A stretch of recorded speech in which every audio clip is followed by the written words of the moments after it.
इसलिए भगवान खड़े होकर के अपनी सभा में 84 लाख प्रकार का जो शरीर है, अन्य किसी शरीरों के बारे में भगवान ने नहीं कहा है।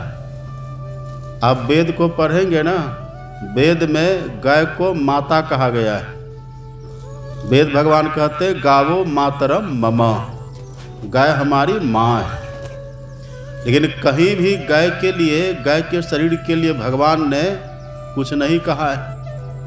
हाँ, गाय की रक्षा करने के लिए, गाय की रक्षा करने के लिए, गाय का परवरिश करने के लिए, गाय की सेवा करने के लिए भगवान आते हैं। विप्रधेनु सर संत सूर हित, विप्रधेनु, धेनु कहते गाय को, विप्रधेनु संत सूर हित लिन्ह मनुज अवतार। भगवान गाय के हित के लिए, गाय की रक्षा करने के लिए, गाय की सेवा करने के लिए, गाय की वृद्धि करने के लिए अवतार लेते हैं। लेकिन भगवान ने गाय की देह की महिमा का बखान कहीं नहीं किया है।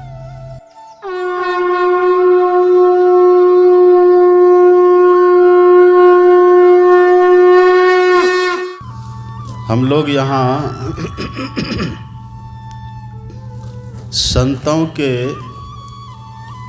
और भगवंतों के कल्याणकारी ज्ञान को सुनने समझने के लिए उपस्थित हुए।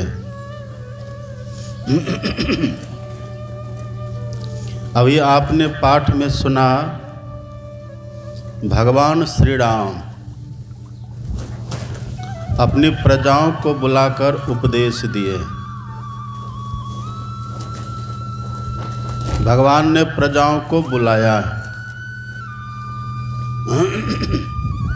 और बुला करके भगवान ने मानव तन की महिमा बतलाई है। मानव तन की क्या महिमा है, इसकी क्या खासियत है, इसकी क्या उपादेयता है, इसकी क्या विशेषता है, इसकी क्या महत्ता है, इन सारी बातों को भगवान ने विस्तार से अपनी प्रजाओं को सुनाया है।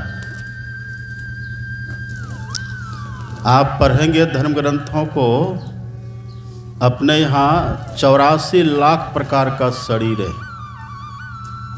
अभी सुन रहे थे ना पाठ में, भगवान ने कहा आकर 4,84,000 योनि भ्रमत यह जीव अविनाशी।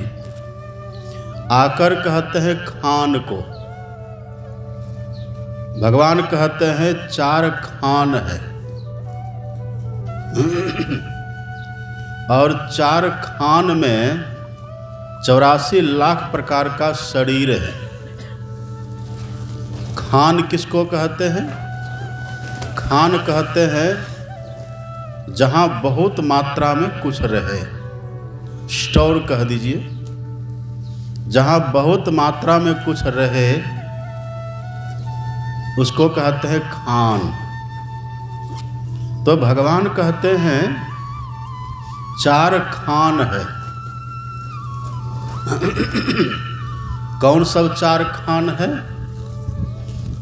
तो अंडज, पिंडज, उष्मज और अंकुरज। अंकुरज कहिए या भूमिज कहिए, एक ही बात है। भूमिज का अर्थ होता है जो धरती को फोड़ करके तब प्रकट होता है, अथवा जो धरती से अंकुरित होकर के तब प्रकट होता है, उसी को अंकुरज या भूमिज एक ही बात कहते हैं। तो एक खान तो यह है। अंकुरज जो है, जो धरती से फोड़ करके प्रकट होता है, इसका प्रकार महापुरुषों ने कहा है 30 लाख है। जो धरती को फोड़कर प्रकट होता है, जो धरती से निकलता है, इसका प्रकार 30 लाख है। मतलब 30 लाख प्रकार का शरीर धरती को फोड़ करके निकलता है। कल्पना करिए आप। और दूसरा है उष्मज। उष्मज कहते हैं जो गर्मी से पैदा होता है। जैसे आप अनाज रखते हैं ना, अनाज को आप किसी बर्तन में, किसी कोठा में आप रखते हैं अनाज को, या किसी डब्बा में आप रखते हैं, तो उसमें देखिए डब्बा में ढक्कन लगा हुआ है, चारों तरफ से बंद है, लेकिन बंद रहने के बाद भी उसमें भीतर कीड़ा लग जाता है। सुंडा तो सब कोई जानते, सुंडा लग जाता है। ये कैसे हो गया? यह गर्मी से होता है, उष्मज है ये। या हमारे माथे में, बाल में देखिए जू हो जाता है, ये तरह तरह के जीव हो जाते हैं। जू हो जाता है, एक होता है चमकन। चमकन देखे? चमकन जो चिपकता है तो छोड़ता नहीं है जल्दी, वो चिपक करके रहता है, चमड़ा में चिपक जाएगा तो छोड़ेगा नहीं जल्दी। चमकन को देखिए, जू को देखिए आप, ये सब जो होता है ये उष्मज है। इसका भी कई लाख प्रकार है। और तीसरा होता है अंडज, जो अंडा को फोड़ करके तब प्रकट होता है, उसकी भी बहुत संख्या है। और अंतिम है पिंडज। पिंडज कहिए या इसी को जरायुज भी कहते हैं। तो पिंडज भी जो सीधे माँ के पेट से जन्म लेता है, जो सीधे माँ के पेट से जन्म ले, उसको कहते हैं पिंडज। तो भगवान कहते 4 खान है, इसी 4 खान में 84 लाख प्रकार का शरीर है। 84 लाख प्रकार का शरीर कौन सब है? महापुरुषों ने गिनाया 30 लाख है अस्थावर। अस्थावर मतलब जो अपनी जगह से हिले डुले नहीं, जहाँ हो, जहाँ जन्म ले वहीं पर बढ़े, वहीं पर पले और वहीं पर वो नष्ट हो जाए, उसको कहते अस्थावर। जैसे पेड़ पौधा है, लताएं हैं, फसल है, बहुत तरह का, इसका प्रकार है 30 लाख। और जलचर, जो जल में चलने वाले प्राणी हैं, जो पानी में रहने वाले प्राणी हैं, उसका प्रकार है 9 लाख। 9 लाख प्रकार के जलचर होते हैं, जल में रहने वाले, जैसे मछली है, मगरमच्छ है, घड़ियाल है, बहुत प्रकार के प्राणी, इसका प्रकार है 9 लाख। और पशुओं का प्रकार 20 लाख प्रकार का पशु, पशुओं का प्रकार है 20 लाख। पक्षियों का प्रकार है 10 लाख। कृमियों का प्रकार है 11 लाख। और अंतिम में 4 लाख प्रकार का बंदर होता है। ये सब मिलाकर के आप जोड़ेंगे ना तो 84 पूरा हो जाएगा। ये 84 जब बीत जाता है, अब कोई कोई महापुरुष कहते हैं इसी 84 में एक मनुष्य का भी है, इसी में एक मानव तन भी आता है। 84 लाख प्रकार का शरीर पाते पाते जब हम सबसे होकर के गुजरते हैं, तब अंतिम में जाकर के ईश्वर इस जीव को मानव का तन देते हैं। वही सुन रहे थे ना पाठ में, भगवान कह रहे थे आकर 4 लक्ष्य 84 योनि भ्रमत यह जीव अविनाशी, फिरत सदा माया कर प्रेरा अकाल कर्म स्वभाव गुण घेरा, कबहु करी करुणा नर देही अद्वैत ईश बिनु हेतु सड़े ही। 84 लाख प्रकार शरीरों में जब आप और हम जीव बहुत भटकते हैं, बहुत भ्रमण करते हैं, बहुत दुख सुख को भोगते रहते हैं, तब ईश्वर को जब कृपा आती है, उनके भीतर जो करुणा जगती है, तब कृपा करके इस जीव को यह मानव का तन देते हैं। वही भगवान कहते कबहु करी करुणा नर देही। जब कभी काल ईश्वर करुणा करते हैं, तब ये मानव का तन हम लोगों को अथवा जीव को ईश्वर देते हैं। इसलिए भगवान खड़े होकर के अपनी सभा में 84 लाख प्रकार का जो शरीर है, अन्य किसी शरीरों के बारे में भगवान ने नहीं कहा है। आप वेद को पढ़ेंगे ना, वेद में गाय को माता कहा गया है, वेद भगवान कहते गावो मातरम मम, गाय हमारी माँ है। लेकिन कहीं भी गाय के लिए, गाय के शरीर के लिए भगवान ने कुछ नहीं कहा है। हाँ, गाय की रक्षा करने के लिए, गाय की रक्षा करने के लिए, गाय का परवरिश करने के लिए, गाय की सेवा करने के लिए भगवान आते हैं। विप्रधेनु सर संत सूर हित, विप्रधेनु, धेनु कहते गाय को, विप्रधेनु संत सूर हित लिन्ह मनुज अवतार। भगवान गाय के हित के लिए, गाय की रक्षा करने के लिए, गाय की सेवा करने के लिए, गाय की वृद्धि करने के लिए अवतार लेते हैं। लेकिन भगवान ने गाय की देह की महिमा का बखान कहीं नहीं किया है। और सबसे पराक्रमी जीव होता है सिंह। सिंह को मृगराज भी कहते, वनराज भी कहते हैं। लेकिन भगवान ने कहीं पर सिंह की देह की महिमा का वर्णन नहीं किया है, अथवा किसी ग्रंथों में नहीं है, कहीं नहीं है। लेकिन आप मानव तन के लिए पढ़ेंगे सभी ग्रंथों में, चाहे गीता हो, रामायण हो, भागवत हो, वेद हो, उपनिषद हो, शास्त्र हो, जो भी ग्रंथ है, सभी ग्रंथों में मानव तन के लिए इसकी महिमा का वर्णन है। अपने देश में एक राजा हुए जिसका नाम था नाभि। नाभि के नाम पर इस देश का नाम पड़ा था अजनाभ वर्ष। नाभि राजा थे, उनके नाम पर इस देश का नाम था पहले अजनाभ वर्ष। और नाभि की पत्नी का नाम था मेरु देवी। मेरु के उदर से राजा नाभि ने एक पुत्र को जन्म दिया जिसका नाम पड़ा है ऋषभदेव जी महाराज। ऋषभदेव जो जैन धर्म के प्रथम आचार्य हुए, ऋषभदेव जी महाराज।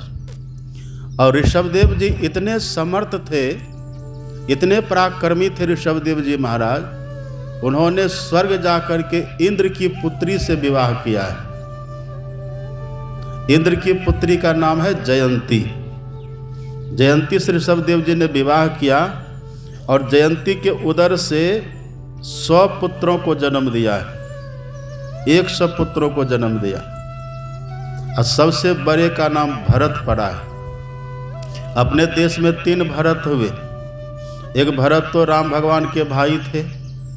राम थे कृपा सिंधु और भरत थे प्रेम सिंधु। एक भरत तो ये है, और दूसरे भरत थे शकुंतला दमयंती के पुत्र, जो सिंह के बच्चों से खेला करते थे। एक वो हुए हैं, और एक ये भरत है ऋषभदेव जी महाराज के पुत्र भरत। इन्हीं के नाम पर अपने देश का नाम अजनाभ वर्ष से भारत हो गया।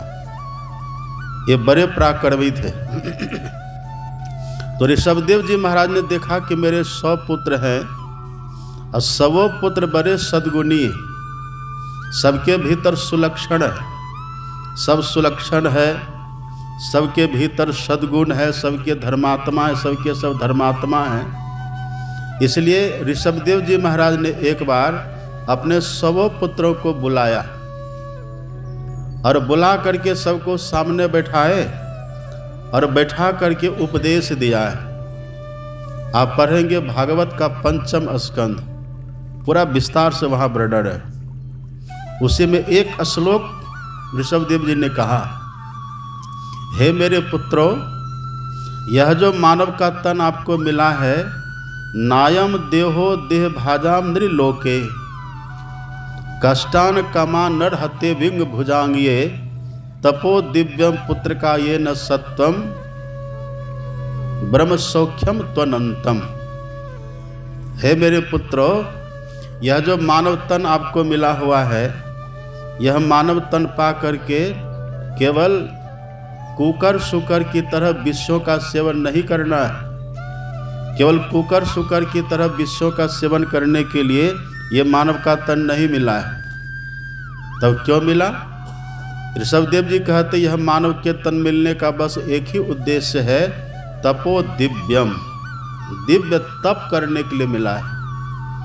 इस मानव तन को पाकर के दिव्य तप करो और दिव्य तप करके ब्रह्म सुख को पालो। ब्रह्म सुख उस सुख को कहते हैं जो सुख एक बार मिले तो कभी छूटे नहीं, कभी घटे नहीं, कभी बिछड़े नहीं, कभी मिटे नहीं, जिससे हमें कभी वंचित न रहना पड़े। तो ऋषभदेव जी ने कहा कि मेरे पुत्र, यह जो मानव का तन मिला है, बहुत भटकने के बाद, बहुत भ्रमणे के बाद, 84 लाख योनियों में कई बार जाने के बाद तब ये मानव का तन मिला है।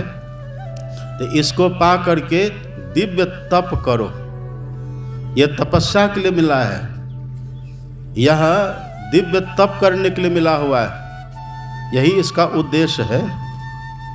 रामायण को पढ़िए। हमारे गुरु महाराज जी रामायण पढ़ते थे। अपने गुरु महाराज जी के जो पिताजी थे ना, वे रामायणी थे। रामायण को पढ़ते रहते थे और पढ़ने के क्रम में आंख से आंसू भी गिरता रहता था, रोते रहते थे। गुरु महाराज जी देखते थे पिताजी को, तो रामायण पढ़ती है तो अच्छी बात है, लेकिन रामायण पढ़ते हुए रोते क्यों हैं? रोने का कारण क्या है? यद्यपि सदगुरु महाराज जी छोटे थे, इनकी कम उम्र थी, तब भी जब पिताजी रामायण को पढ़ते रहते थे और आंखों से अश्रुधारा बहती रहती थी, तो गुरु महाराज जी को होता था, ये पुस्तक को पढ़ते हैं पर रोते क्यों हैं? कारण क्या है? तो गुरु महाराज जी ने सोचा कि पुस्तक को देखना चाहिए, पढ़ना चाहिए, आखिर इसमें है क्या। जब पिताजी चले जाते थे बाहर और पुस्तक को अलमारी में बंद करके रख देते थे, तो पीछे में गुरु महाराज जी पुस्तक को निकाल लेते थे, रामायण को निकाल लेते थे और तब उल्टा पलटा करके देखते थे। यद्यपि हिंदी आती नहीं थी गुरु महाराज जी को, हिंदी कभी पढ़े नहीं थे, कुछ और भाषा पढ़ते थे, हिंदी पढ़े नहीं थे, तब छोटे थे, लेकिन फिर भी पुस्तक को उलटते पलटते देखते सुनते अपने आप गुरु महाराज जी को हिंदी पढ़ने के लिए आ गया, खुद ही पढ़ने लग गए। और ये कहते हैं ना लोग, होनहार बिरबान के हो चिकने पात। जो होनहार होते हैं, जिनका दिव्य जीवन होता है, अथवा जो अवतारी पुरुष होते हैं, जो समर्थ होकर के तब अवतार लेते हैं। आप पढ़ेंगे ना, हमारे सदगुरु महाराज जी जब जन्म लिए थे, उनके माथे पर 7 जटा थी जन्म से, और उनकी माँ उस जटाओं को कंघी से सुलझा देते थे, कंघी से उसको ठीक कर देते थे, अब फिर भी 7 की 7 जटाएं हो जाया करती थी। आप हरिद्वार ऋषिकेश जाएंगे ना, उधर के जो महात्मा लोग होते, उधर के जो साधु लोग होते हैं, वो जटा बनाते हैं, वो बर का दूध लाते हैं, बर का दूध ला करके और तब बाल में लगा लगा करके बाल को चिपका चिपका करके वो जटा बनाते हैं। अब फिर भी जटा नहीं बनती। लेकिन सदगुरु महाराज जी का कैसा था, जन्म से 7 जटाएं थी और जटा को सुलझा देते थे, जटा को उजाड़ देते थे कंघी दे दे करके, अब फिर अपने से जटा बन जाती थी। 7 की 7 जटाएं रहती थी हमेशा। तो ये लक्षण था कि वो कोई दिव्य आत्मा, वो पहले से समर्थ पुरुष। तो हिंदी पढ़ना जानते नहीं थे, लेकिन पिताजी की देखा देखी, पिताजी जो पढ़ते थे ना रामायण को, अब पढ़ करके रोते रहते थे, पढ़ते रहते थे, रोते रहते थे। इनके भीतर की जिज्ञासा हुई, एक कुतूहल हुआ, आखिर पिताजी रोते क्यों हैं? तो पिताजी के कहीं चले जाने के बाद ये अकेले ग्रंथ को निकाल लेते थे अलमारी से और उल्टा पुल्टा करके देखते थे। उल्टाते पलटाते देखते देखते गुरु महाराज जी खुद ही हिंदी पढ़ना सीख गए। उनकी जीवनी में लिखा हुआ है, खुद ही हिंदी पढ़ना सीख गए। अब पढ़ते पढ़ते रामायण में एक चौपाई मिली है गुरु महाराज जी को। चौपाई के लिए सब जानते, सबको याद ही होगा। एक चौपाई है ना, देह धरे कर देह धरे कर यही फल भाई, देह धरे कर यही फल भाई, मतलब देह धारण करने का यही फल है। अब फल कहने का मतलब परिणाम। ये जो देह हमने धारण किया, मानव तन जो हमको मिला है, इस मानव तन को पाने का फल क्या है, इसको पाने का उद्देश्य क्या है, इसको पाने का परिणाम क्या है, अथवा मानव तन पाकर के हमें करना क्या चाहिए। तो वही तुलसीदास जी कहते हैं, भजिए राम सब काम बिहाई। सभी कामनाओं को छोड़ करके, सभी इच्छाओं को छोड़ करके ईश्वर का भजन करना, यही इस मानव तन का उद्देश्य है, यही इसका फल है। तो जो वहाँ ऋषभदेव जी महाराज ने कहा था सतयुग में, हे मेरे पुत्रों, ये मानव तन जो मिला है ना, इस मानव तन को पाने का बस एक ही फल है कि इसको पाकर के दिव्य तप करो और दिव्य तप करके ब्रह्म सुख पालो। ब्रह्म सुख अर्थात जो सुख कभी मिटे नहीं, जो सुख कभी छूटे नहीं, जो सुख किसी भी स्थिति परिस्थिति में हमसे अलग न हो, बिलग न हो, जिससे हम वंचित न रहें, ऐसा सुख पालो।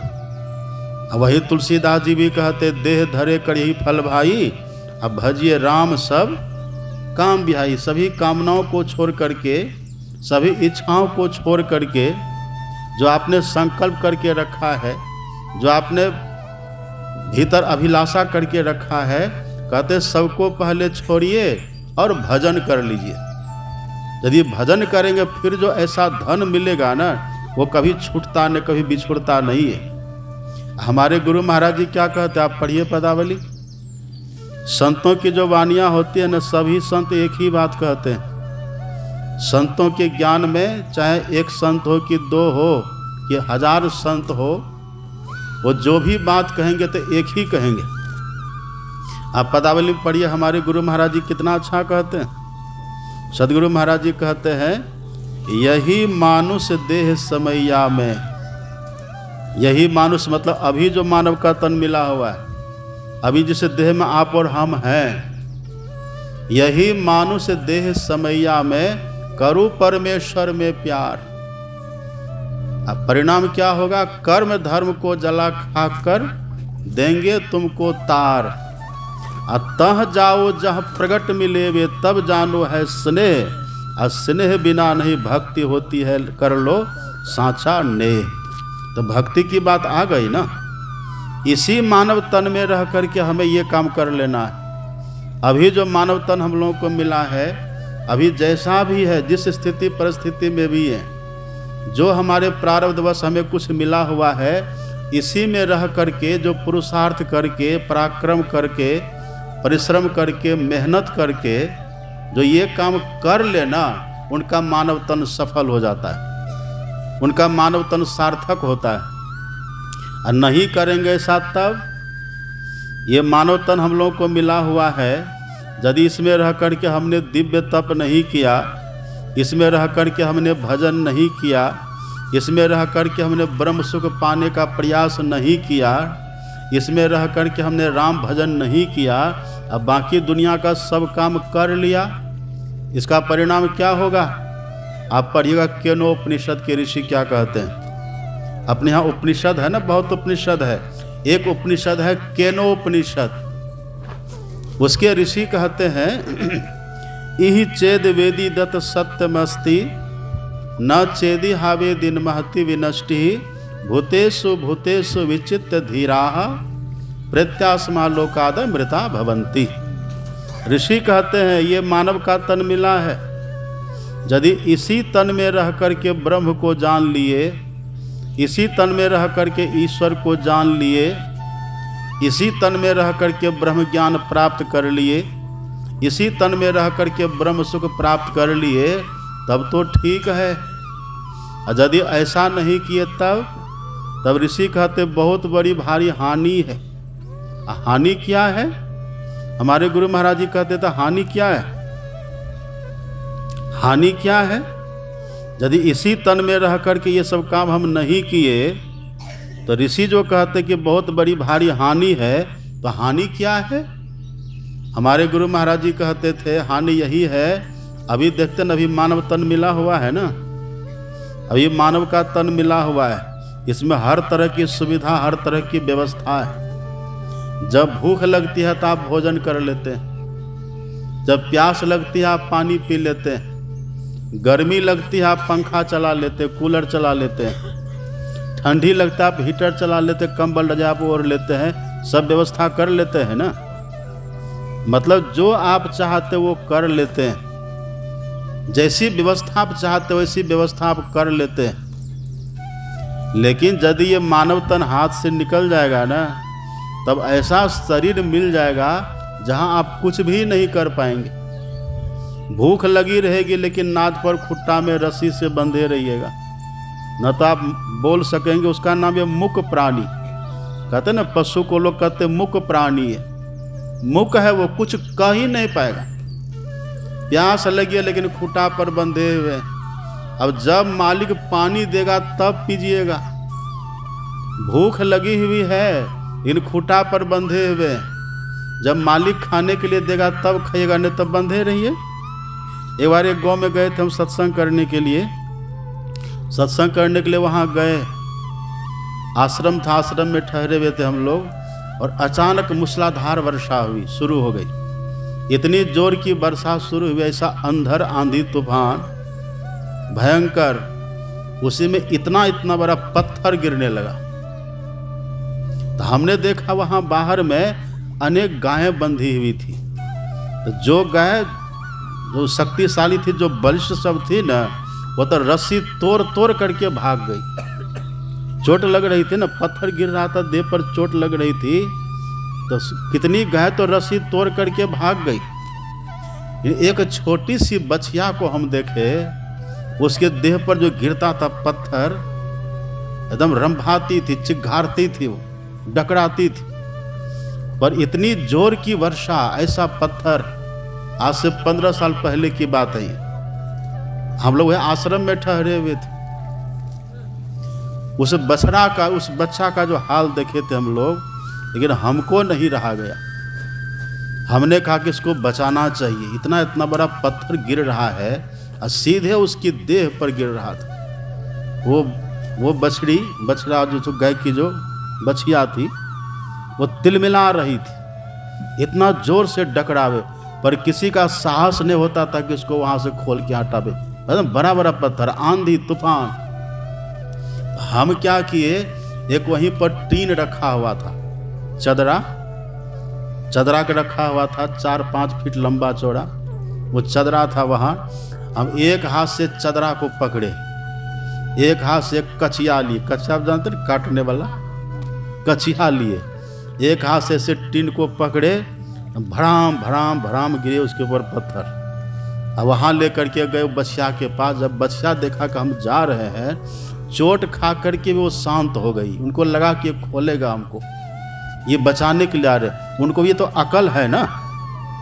अब देखिएगा वो शांत हो गई, और तब जा करके आराम से उसको हम काटे, जैसे काटे इतना जोर से भागी, बेचारी बच गई। वो जितने मनुष्य थे सब भाग भाग के अपने घर चले गए, सब बच गए। लेकिन वो बछिया जो खुल नहीं पा रही थी, अगर थोड़ी देर और हम नहीं जाते ना, उसकी और दुर्दशा, सीधे हड्डी पर चोट लगती थी। देखिए ये कितना विवश है, कितना परवश है, कितना परतंत्र है। अभी तो हम लोग है ना, जब जो इच्छा होती है, यद्यपि पूर्ण स्वतंत्रता यहाँ भी नहीं है, यहाँ भी पूर्ण आज़ादी नहीं है, लेकिन फिर भी 84 लाख प्रकार के शरीरों में सबसे ज़्यादा स्वतंत्र, सबसे ज़्यादा व्यवस्था, सबसे ज़्यादा आज़ादी यहीं पर है। भूख लगी भोजन कर लीजिए, प्यास लगी है पानी पी लीजिए, और गर्मी लगे तो पंखा चला लीजिए। हम जो यहाँ पर आए ना, हमारे जो दिलीप बाबा हैं, हम पूछे इनको, रास्ते में ही पूछे कि जहाँ हमको रखिएगा घर कैसा है, हमको जहाँ पर रखेंगे तो घर खुला थोड़ा है ना, खिड़की उड़की है ना। हाँ बाबा घर बहुत अच्छा है। तो हमको क्या पता कि किस भाव से बोल रहे हैं। जैसे यहाँ पर हम पहुँचे तो पैर उड़ धो करके, और जब घर में ले जाने लगे तो एक गेट पार किए, देखते कहीं खिड़की उड़की नहीं है। अब फिर दूसरा गेट में कहते इधर घुसिए। अब उतने में तो हमारा हालत खराब हो गया। हमने कहा ये भंवर गुफा में घुसा रहे हैं। अब भीतर जो गए ना, भीतर में न कहीं खिड़की है न कहीं कुछ है, एकदम बिल्कुल पैक। आप लोगों का घर ऐसे ही होता होगा इधर। अब वहाँ जो हम गए तो अब हमको न कुछ बोलते बने न कुछ कहते बने। अब क्या करेंगे वहाँ, इनको हम समय दिए, अब तो ये जहाँ रखेंगे वहाँ रहना ही पड़ेगा। तो हमने कहा कि बाबा हमको यहीं रखिएगा। कहा हाँ आपको यहीं रखेंगे। हमने कहा इसी घर में रखिएगा। तो हम इस घर में कैसे रहेंगे हो? वो कहता हम लोग कैसे रहते वैसे आप भी रहिए। एकदम सीधा जवाब उनका यही था कि जैसे हम लोग रहते वैसे आप भी रहिए। अब क्या कहेंगे उनको? तब हमने कहा कि हाँ आप बात ठीक है कहते हैं, आपके इस कमरा में तो एक गेट भी लगा हुआ है, लेकिन जब माँ के पेट में हम लोग रहते हैं वहाँ पे कोई खिड़की की बार रहती है? जब तक माँ के पेट में हम लोग रहते हैं ना, वहाँ बिल्कुल पैक रहते हैं, वहाँ पर कहीं कोई व्यवस्था है? अच्छा वहाँ रहते कहाँ है? माँ के पेट में कैसे रहते हैं? आप पढ़ेंगे धर्म ग्रंथों को, जहाँ पर माँ के पेट में मलमूत्र की थैली रहती है ना, उसी मलमूत्र की थैली के पास बच्चा का मुंह पड़ा रहता है, उल्टा रहता है, पैर ऊपर की तरफ रहता है, मुंह नीचे मलमूत्र की थैली के पास। अब बिल्कुल कोमल शरीर होता है बच्चा का। तुलसीदास जी लिखते हैं, कोमल शरीर गंभीर वेदन, मलमूत्र का कीड़ा, रक्त पीव का कीड़ा वहाँ डंक मारता है जीव को, शरीर में बड़ी पीड़ा होती है। अब वहाँ रहने वाले, अच्छा वहाँ पर कोई बिछावन लगा रहता है क्या? यहाँ देखिए हम पलंग पर इतना मोटा गद्दा, हम बोले इसी पर सुलाइएगा। हाँ ये साधु के लिए ही खरीदे हैं बाबा। हमने कहा हम तो कंबल पर सोते हैं, नहीं आज इसी पर सोइए। हमने कहा कि चलो ये भी ठीक है, क्योंकि हमको याद आया कि माँ के पेट में कोई बिछावन लगा हुआ नहीं रहता है। वहाँ तो आपको पता है कीचड़ में सोना पड़ता है, कीचड़ वहाँ गीला गीला सा, उसी में बच्चा को रहना पड़ता है। 1-2 दिन रहना पड़ता है, 1-2 महीने की बात है। वहाँ पक्का 9 महीना तक रहना पड़ता है। तो हमने मन में सोचा कि यदि 9 महीना तक वहाँ रह सकते हैं तो 2 दिन यहाँ क्यों नहीं रह सकते? यहाँ भी 2 दिन हम किसी तरह से गुजारा कर लेंगे। अब हिम्मत करके हम ये कूलर लगा दिए, हिम्मत करके हम लेट गए, नींद भी आ गई, लेकिन बीच में लाइट गुम हो गई। जैसे लाइट गई बीच में, अब लाइट जाते ही पूरा पैक है ना, हवा की कोई गुंजाइश है नहीं है ना, पूरा पैक। अब हम सोए हुए थे, सोए हुए में ही दम घुटने लगा। मेरा आदत नहीं थी ना वैसा उस तरह का, दम घुटने लगा। तो तिलमिला करके हम उठे जैसे केवाड़ी खोले बाहर निकले गेट पर, तो देखते गेट पर काला काला सांप बैठा हुआ है। अब ये जो हम देखे तो हम तो डर गए, रे इधर जाओ तब इधर दम घुटे, इधर जाओ तो इधर सांप। तो हम बुलाए, बहन जी सब जगी थी, सब हमने कहा अरे देखिए सांप है, सांप है। अब सांप जो देखे तो काला काला करेत सांप, जहरीला होता है, जब देखने से खतरनाक लगे। वो सांप देखे तब मन हुआ कि उठा तो दिए हम, लेकिन इसको बचने देगा कि नहीं बचने देगा ये लोग। अब सांप जैसे सब उठे तब तो भीतर मेरा थर थर काँप रहा है कि भले हमको तो कुछ नहीं हुआ, हम तो बच गए, लेकिन इस बेचारे की जिंदगी पर अब खतरा है।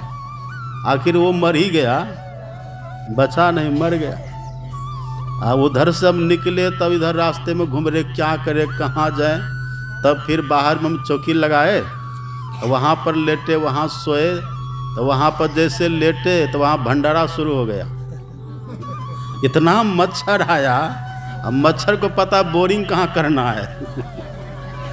मच्छर को ही पता रहता है कहाँ बोरिंग करे कि बढ़िया से खून मिले। अब जैसे हम लेटे तो हम लोग तो कम कपड़ा पहनते हैं ना, ऐसा गर्मी तो कुछ ओढ़े ओढ़े भी नहीं। अब चारों तरफ से मच्छर लुझने लगा। तो कहे चलो अब ध्यान करते हैं बैठ करके। अब जैसे बैठे ध्यान करने के लिए, जैसे थोड़ी सी सूरत लगे भजन में, इधर मच्छर सूढ़ भोंके, इधर लगे सूरत, इधर मच्छर भोंके सूढ़। तो फिर ये अब चद्दर लेकर के उड़ाते रहे, उड़ाते उड़ाते 5 बजा दिए हम। 5 बजे तक यही चलता रहा। अब 5 बजे फिर उठ करके हम गए, तब नहाना धोना जो करना था वो सब हम वहाँ करते रहे। लेकिन ये सब कष्ट हमको ज़्यादा दुख नहीं दिया। भीतर से एक चिंतन था कि माँ के पेट में कितना कष्ट होता है, कितना दुख वहाँ होता है। वहाँ कोई देखने वाला रहता है, वहाँ कोई देखने। और आपको पता है यदि गर्भावस्था में कोई माँ मिर्च खा ले और ज़्यादा नमकीन अचार आदि खा ले, इसीलिए गर्भावस्था में नमकीन चीज़ ज़्यादा और अचार आदि खाने से मनाही होती है। मिर्च खाना उससे मना करते डॉक्टर लोग। बच्चे को बड़ी वेदना होती, पीड़ा होती, लगता है उसको, बड़ा क्लेश भोगना पड़ता है।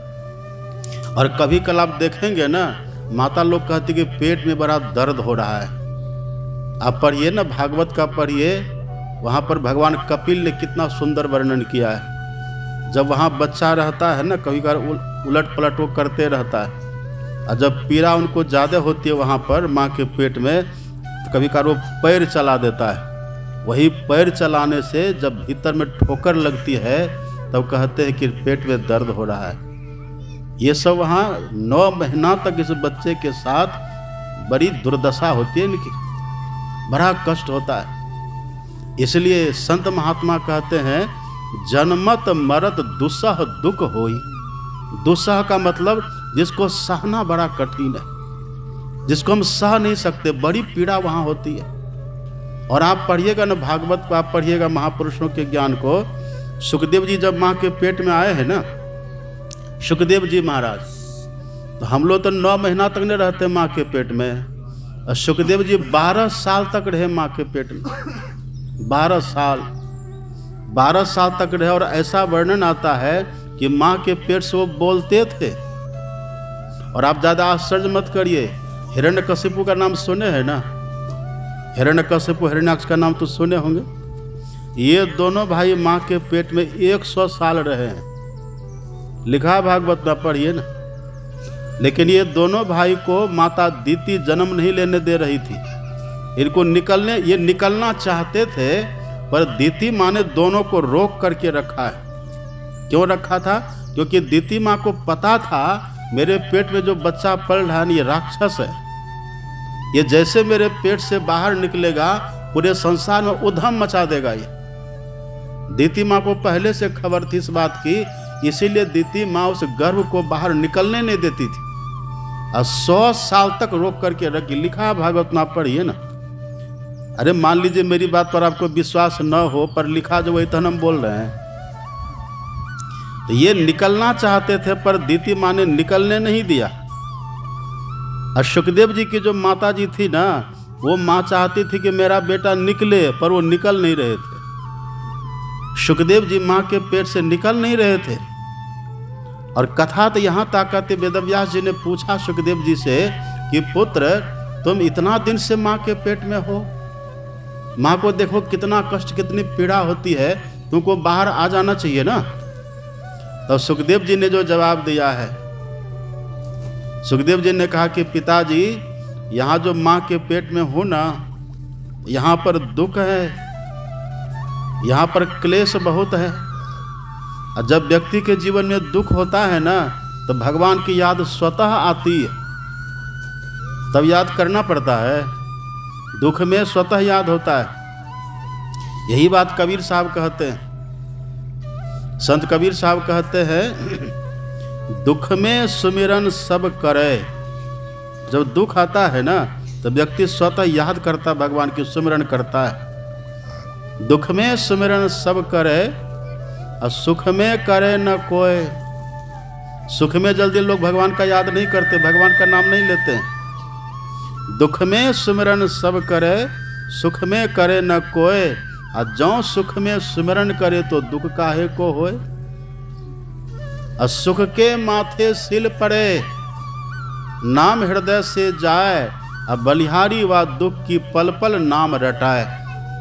उस दुख की बलिहारी है, जिस दुख के होने के बाद हम भगवान की याद करते हैं। सुखदेव जी ने कहा कि पिताजी, यहाँ माँ के पेट में हम हैं, भले हमें कष्ट है, और हम मानते हैं कि माँ को भी कष्ट है, लेकिन पिताजी यहाँ भगवान की बहुत याद आती है।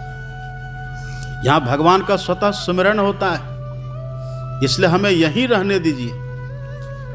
12 साल तक ये माँ के पेट में ही रहे, और जैसे माँ के पेट से बाहर निकले, जैसे जन्म लिए, जैसे जन्म लेते हैं सुखदेव जी महाराज, जन्म लेते ही क्या बोलते, नार जो होता नाभि वाला, निकलता है ना माँ के पेट से, जो नाभि से माँ का अटैचमेंट रहता है, उसी से न पोषण मिलता है बच्चा को। नार बोलते हैं ना उसको। सुखदेव जी का जन्म हुआ, नार तार सब लेकर के ही जंगल की तरफ वो चल दिए, काटने का भी मौका नहीं दिया। वो नार लिए और जंगल के रास्ता ले लिए। लिखा है भागवत में, यम प्रव्रजंत मनुपेत मुपेत दिव्यम। जैसे इनका जन्म हुआ है ना, इनका कोई संस्कार भी नहीं हुआ, नाल छेदन संस्कार तक नहीं करने दिया है, नाल छेदन भी नहीं हुआ। ये सब नार तार को लिए और अपने से उठा करके ये चल दिए हैं जंगल की तरफ। अब पीछे से वेदव्यास जी महाराज पुत्रेति तन्मयतया, पीछे से वेदव्यास जी कहते, अरे पुत्र ठहर जाओ, अरे पुत्र ठहर जाओ, अभी तो तेरा जन्म हुआ है। पर सुखदेव जी कुछ नहीं बोले, चलते रहे। जब बहुत जिद किया तब सुखदेव जी ने कहा कि पिताजी पता है, एक बार अभी तो मैं मनुष्य बन गया, अभी मैं ईश्वर कृपा से ये मानव तन पा लिया, जिस मानव तन में हर तरह की सुविधा, हर तरह की व्यवस्था है, हम जैसा चाहेंगे वैसा कर सकते हैं। पिताजी तो अभी ईश्वर की कृपा से हमको मिला है, पर एक जन्म में मैं एक धोबी का गधा बना था। सुखदेव जी कहते हैं कि पिताजी एक जन्म में मेरा जन्म एक गधा के रूप में हुआ था। मैं गधा था और धोबी के यहाँ रहता था, और धोबी का काम था कपड़ा धोना। वो रोज कपड़ा गर्म करे, और कपड़ा गर्म करके उसको पहले ठंडा लेना चाहिए ना, पर वो धोबी ऐसा क्रूर था, वो गरम गरम कपड़ा मेरी पीठ पर लाद दे और घर से घाट पर जाता था रोज। वही कई दिन तक जब ऐसा हुआ, गरम गरम कपड़ा जब मेरी पीठ पर लादता रहा पिताजी, उसे गरम कपड़ा के लादने से मेरी पीठ पर घाव हो गया। ये सुखदेव जी योगी पुरुष थे, और जो योगी होते हैं ना, जिसके पास ज्ञान चक्षु होता है, वो अपने अनेक जन्मों की बात को जानते हैं, उनको पता चलता है। भगवान श्री कृष्ण कहते हैं, बहुनी में व्यतीतानि जन्मानि तव चार्जुना, तान्ह वेद सर्वाणि न त्वं वेत्थ परंतप। हे अर्जुन, मेरा तेरा बहुत जन्म हुआ है, उन सभी जन्मों की बात मैं जानता हूं, तू नहीं जानता है। कहां पर कब क्या थे मुझे पता है। आप 15वां अध्याय पढ़िएगा गीता का, भगवान ने कितना सुंदर कहा है। भगवान कहते हैं, उत्क्रामंतम स्थितम वापि भुंजानम वा गुणान्वितम विमूढ़ा नानु पश्यन्ति पश्यन्ति ज्ञान चक्षुषा।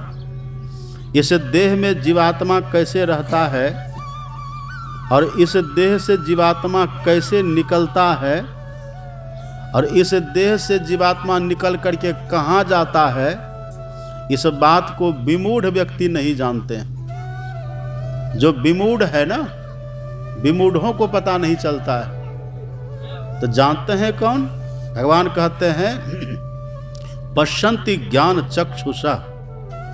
जिनके पास ज्ञान रूपी नेत्र है, जिनके पास ज्ञान चक्षु है, जिनके पास ज्ञान की आंख है, वो प्रत्यक्ष में देखते हैं कि जीव इस देह में किस स्थिति में है, वो प्रत्यक्ष में देख लेते हैं। और फिर इस देह से कैसे निकलता है, और निकल करके जीव कहाँ जाता है, ये सब वो उनको दिखाई पड़ता है। हम लोग नहीं देख पाते हैं, पर उनको दिखाई पड़ता है। तब पूछा कि भगवान, आप जो कहते कि विमूढ़ को पता नहीं चलता, तो विमूढ़ कौन होते हैं? ये विमूढ़ की परिभाषा क्या है? हम मूढ़ कहेंगे किसको? तो मूढ़ की परिभाषा महापुरुषों ने दी, आप पढ़िएगा। मूढ़ परे तम कूप। मूढ़ उसको कहते हैं जो तमकूप में रहता है। तमकूप में रहने वाले को मूढ़ कहते हैं। और तमकूप किसको कहते हैं? तम का अर्थ क्या होता है? तम का अर्थ होता है अंधकार। अब कूप का अर्थ क्या होता है? कूप कहते कुआं, मतलब अंधकार का कुआं। तो अंधकार का कुआं भगवान कहते हैं, संत महात्मा कहते हैं जो अंधकार के कुआं में रहता है वही कहलाता है मूढ़। अंधकार का कुआं, पानी का कुआं तो सब देखे हैं ना, पानी का कुआं तो सब देखे हैं, लेकिन अंधकार का कुआं देखे नहीं देखे हैं। उसी में रहते हैं हम लोग, अंधकार के ही कुआं में रहते हैं। अंधकार के कुआं है क्या? हमारे गुरु महाराज जी ने पूरा खुलासा वर्णन किया, पढ़िए पदावली में। तम, यहाँ तो कहते मूढ़, कौन है मूढ़? तब परे तम कूप, जो तम कूप में है, जो अंधकार के कुआं में है वही है मूढ़। लेकिन तम कूप है क्या? आप पढ़िए पदावली, कितना अच्छा हमारे गुरु महाराज जी लिखते पदावली में। जग जग तम कूप बराही भयंकर। जग मतलब संसार। इस संसार में, इस जग में जो तम का कुआं है, जग तम कूप बड़ा ही भयंकर, बड़ा भयंकर है, खतरनाक है। इस संसार में तमकूप बड़ा खतरनाक है। तो है क्या? आगे खुलासा करते गुरु महाराज जी। जग तम कूप बड़ा ही भयंकर, तन बीच घोर अंधारी। तन का अर्थ क्या होता है? तन किसको कहते हैं? तन कहते हैं शरीर को। इस शरीर के भीतर में जो घोर अंधकार है, तन बीच घोर अंधारी। इस देह के भीतर में जो घोर अंधकार है वही है अंधकार का कुआं। इस देह के भीतर में अंधकार किधर है? कहां पर अंधकार है? आंख बंद करके देखिए। बाहर हम लोग कैसे देखते? बाहर देखते आंख को खोल करके। इस देह में हम लोग हैं, बाहर देखना तो कैसे देखते? आंख को खोल करके देखते हैं। और यदि देह के भीतर देखना हो तो कैसे देखिएगा? आंख को बंद करके क्रिया उलट दीजिए, आंख को बंद करके देखिए भीतर क्या दिखता है। भीतर में घोर अंधकार दिखता है। ये जो आप घोर अंधकार भीतर में देख रहे हैं ना, ये अंधकार कहाँ कहाँ है? आप पढ़िए। हमारे गुरु महाराज जी कहते हैं, स्थूल दृश्य पिंड तोर, भरा अंधकार घोर। जो स्थूल शरीर है ना हमारा, इसके हर द्वार में घोर अंधकार भरा हुआ है, अंधकार है इसी में। गुरु महाराज जी कहते, तामे जीव, इसी घोर अंधकार में आप और हम अभी रहते हैं। इसी घोर अंधकार में, आंख बंद करने के बाद जो घोर अंधकार दिखता है ना, इसी घोर अंधकार में अभी आप और हम सब जीव रहते। इसी में हमारा वासा है, इसी में हमारा रहना होता है। यही है अंधकार का कुआं। और जब तक अंधकार के कुआं में हम लोग रहेंगे ना, तब तक पता नहीं चलेगा, तब तक पता नहीं चलता कि इस देह में हम कैसे रहते हैं, इस देह से हम कैसे निकलते हैं, और निकल करके हम कहाँ जाएंगे पता चलता है? पता नहीं चलता। लेकिन जिसके भीतर अंधकार खत्म हो जाता है उनको पता चल जाता है। एक कहानी हम सुनाते बराबर, माता सावित्री की कहानी जानते हैं ना? माता सावित्री, उसका पति कौन थे? सत्यवान। सावित्री के पिताजी ने कहा था कि पुत्री तुम्हारे पर मुझे भरोसा है, तुम जाओ, तुमको जिनसे विवाह करना हो ना, अपने से तुम स्वयं अपने से वर ढूंढ लो। तो सावित्री ने भी कहा कि ठीक है पिताजी, मैं घर से निकलती हूँ, जिन पर मेरी पहली नजर पड़ेगी, जिस मनुष्य पर मेरी पहली नजर पड़ेगी वही मेरा पति होगा। ये सावित्री ने संकल्प कर लिया, और संकल्प करके महल से निकलती बाहर। अब जैसे महल से निकली तो सामने ही सत्यवान दिख जाते हैं। सत्यवान जैसे दिखा सावित्री को, संकल्प कर लिया कि मेरा पति यही होंगे। अब जैसे संकल्प किया कि मेरा पति यही होंगे, उसी समय वहां पर नारद जी प्रकट हो जाते हैं, देवर्षि नारद आते हैं। ये कथा लिखी है देवी भागवत में, आप पढ़िएगा उसमें। वैसे वहां पर देवर्षि नारद जी प्रकट होते हैं। और नारद जी सावित्री के गुरु थे, सावित्री ने नारद जी से दीक्षा ली है और दीक्षा लेकर के माता सावित्री साधना की ऊंची गति पाई थी। उनके भीतर अंधकार नहीं था। आप पढ़ेंगे उनकी महिमा, माता सावित्री की महिमा पढ़िएगा। वो अंधकार के कुआं से निकल चुकी है। और जैसे देवर्षि नारद आए ना तो नारद जी ने कहा कि बेटी तूने किसको अपना वर चुन लिया? कहा यही सत्यवान जी को। कहा तुमसे भूल हो गई, जिसको तूने अपना पति चुना है ना ये तो अल्पायु है। नहीं देखिए कैसे सब कर रही है।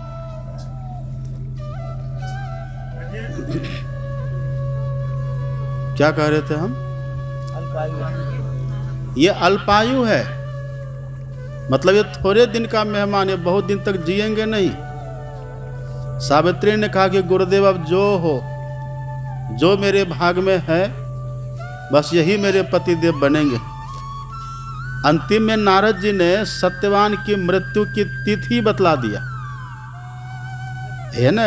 भगवान यहाँ कहते हैं ना, विमूढ़ा नानु पश्यन्ति ज्ञान चक्षुष, जिनके पास ये ज्ञान नेत्र रहता है उनको पता चलता है। नारद जी के पास ज्ञान रूपी नेत्र है। और चूंकि नारद जी से दीक्षा ली है माता सावित्री, सावित्री भी योगिनी थी। नारद जी ने कहा कि पुत्री फलाने तिथि को इसकी मृत्यु तय है और फलाने तिथि के इतने बजे भी बतला दिया। इतना बज के इतना मिनट इतना सेकंड में इसकी मृत्यु तय है। नारद जी ने सब कुछ बतला दिया। फिर भी सावित्री ने कहा कि गुरुदेव अब जो हो जाए मेरा पति यही होंगे, और विवाह कर लिया। लेकिन जो तिथि जो समय नारद जी ने बतलाई थी ना सावित्री को, उसको सावित्री ने गुप्त रखा, किसी को बताया नहीं है, गुप्त रखा है उसको। विवाह कर लिया, सत्यवान के साथ वो रहने लगी। और सत्यवान का काम था, जंगल जाते थे, प्रतिदिन लकड़ी काट काट करके लाते थे, उसी को बेच करके अपना गुजारा करते थे। माँ थी, पिता थे, दोनों अंधा अंधी थे। पहले सम्राट थे ये लोग, पर दूसरे राजा ने चढ़ाई करके इनके माता पिता के राज्य को, साम्राज्य को छीन लिया और दोनों की आंख फोड़ दिया था। बड़ी दुर्दशा में थे। और सत्यवान बेचारा लकड़ी चुन चुन करके, बिन बिन करके, बेच करके उसी से अपना गुजारा करे, माता पिता की सेवा करते थे। सावित्री को ये सब पता था। सावित्री ने किसी को बताया नहीं। सावित्री अपनी साधना जारी रखी है। एक नंबर की पतिव्रता थी माता सावित्री। और साधना में, त्रिकाल संध्या में थोड़ी सी भी चूक कभी नहीं होती थी। कोटिम त्यक्त्वा हरे रसमरेत, करोड़ों काम रहता था फिर भी छोड़ करके वो बैठकर भजन करती थी, त्रिकाल संध्या करती थी। माता सावित्री साधारण नहीं थी। वो तिथि आ जाती है, वो तिथि आ गई। सत्यवान ने कहा कि देवी मैं जा रहा हूं लकड़ी लाने। तब सावित्री ने कहा कि पतिदेव आज आपके साथ मैं भी जाऊंगी। आज जंगल देखने का मन मेरा भी है। पर सत्यवान को क्या पता कि क्या होने वाला। सावित्री को पता था आज इसका अंतिम दिन है। सावित्री ने कहा कि पतिदेव आपके साथ मुझे भी जाना है। सत्यवान ने कहा कि ठीक है देवी, जाना है ना तो जाओ, पहले माता पिता से आदेश ले लो। माता पिता मतलब सास ससुर, यद्यपि अंधा अंधी है पर आदर का भाव देखिए कितना था। कहा जाओ उनसे आदेश ले लो। सावित्री जाती, हाथ जोड़ के नमन करती है और कहती है कि आज पति के साथ मुझे वन जाने की इच्छा है। दोनों ने कहा दिया ठीक है पुत्री जाओ। चलते हैं। दोनों चले गए जंगल। एक पेड़ के ऊपर सत्यवान चढ़ जाते हैं। सूखी सूखी टहनियों को तोड़ तोड़ करके वो गिरा रहे थे। और सावित्री नीचे सबको चुन चुन करके इकट्ठा करके गट्ठर बांध रही है, गट्ठर बना रही है। और सावित्री सजग है, आज इनका अंतिम दिन है। पर सत्यवान को पता नहीं, उसको कहा भी नहीं है, इसने पता नहीं है उनको। इतने में सत्यवान कहते हैं कि देवी अरे मेरे सिर में दर्द हो रहा है। सावित्री ने कहा आप जल्दी नीचे आ जाइए, जल्दी नीचे आइए। सत्यवान नीचे उतरे पेड़ से, माता सावित्री एक जगह पर आसन लगा करके बैठ जाती है और सत्यवान को लेटा देती है, उनका सिर अपने गोद में रख लेती है और सिर को सहला रही है। योग मुद्रा में, योग मुद्रा में वो अवस्थित हो जाती है और सिर को सहला रही है। वही उनका अंतिम क्षण था, मृत्यु का क्षण। वही जमदूत आता है लेने के लिए, लेकिन जमदूत वहां जो आया, सावित्री के भीतर इतना तेज था, सावित्री के तेज को देख करके जमदूत जाने का साहस नहीं किया है। जमदूत हिम्मत नहीं कर सका कि सावित्री के पास जाए, इतना तेज था। जो योगी पुरुष होते हैं ना, योगी पुरुषों में तेज होता है। संत गुरु नानक कहते हैं, प्रताप तुम्हारा देख के जमदूत छट जावे। योगियों के भीतर जो तेज होता है ना, उस तेज के सामने जमदूत टिकता नहीं है। जमदूतों ने जैसे देखा सावित्री के तेज को, उल्टे पर लौट गया। और तब जमराज के पास जाकर के कहते हैं कि सत्यवान के पास एक ऐसी स्त्री बैठी हुई है, वो इतनी तेजस्विनी है, उनके पास जाने की मेरी हिम्मत नहीं है, उनके पास मैं नहीं जा सकता। तब जमराज ने कहा कोई बात नहीं, मैं स्वयं जाता हूं। जमराज आते हैं और जमराज आ करके सावित्री ने देखा, देख रहे यही भगवान कहते, उत्क्रामंतम स्थितम वापी भुंजानम वा गुणान्वितम विमूढ़ा नानु पश्यन्ति पश्यन्ति ज्ञान चक्षुष। भगवान कहते जो ज्ञानी पुरुष होते हैं ना, उनको दिखाई पड़ता है, वो देखते हैं देह में रहने के समय किस स्थिति परिस्थिति में जीव रहता है, उनको ये भी दिखाई देता है। और इस देह से जीव कैसे निकलता है, ये भी उनको दिखाई पड़ता है। लेकिन हम लोगों को दिखाई पड़ता है? हम लोगों को दिखाई नहीं पड़ता है। क्यों? क्योंकि हम लोग मूढ़ हैं। अभी मूढ़ क्यों है? आंख बंद करके देख लीजिए, उसका प्रतीक अंधकार है ना।